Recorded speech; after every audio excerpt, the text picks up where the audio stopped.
శ్రీ గురుభ్యో నమః. గూడగుల్ప నిండైన ఇంపైన చీలమండలు కలిగిన అమ్మ.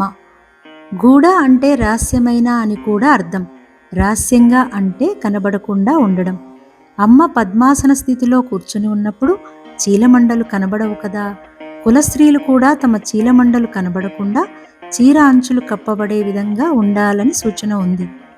ఏకధాటిగా 3 గంటల పాటు ఒకే ఆసనంలో కూర్చోగలిగిన వానికి ఆసన సిద్ధి కలిగినట్టు లెక్క. పరమహంస అయితే ఏకధాటిగా 3 రోజుల పాటు సమాధి స్థితిలో ఉండిపోయారుగా. అలా ఆసన సిద్ధి కలిగిన వారి చీలమండలు గట్టిగా నల్లగా అయిపోతుంది. చీలమండలు చూసి వారెంత ధ్యాననిష్ఠులో చెప్పేయొచ్చు. అమ్మ చీలమండలను దర్శించడం కాదు, అటువంటి చీలమండలను నువ్వు సాధించాలి. అంటే అంతగా అమ్మను ఉపాసిస్తూ నీ చీలమండలు నలుపు చేసుకోవాలి. అందుకే మహనీయుల పాదాలను వారి చీలమండలతో సహా తాకి నమస్కరించుకుంటే మనకు ధ్యాన స్ఫూర్తి కలుగుతుంది.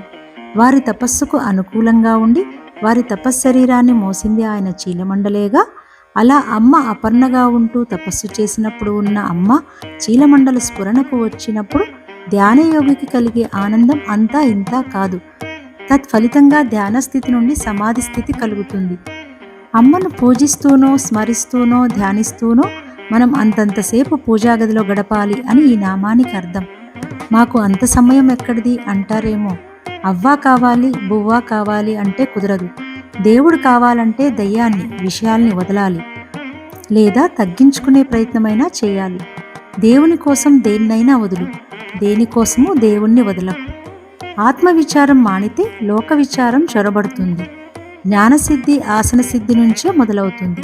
నీ సంకల్పం ఎంత గట్టిదో నీ చీలమండలి యొక్క గట్టితనం తెలుపుతుంది.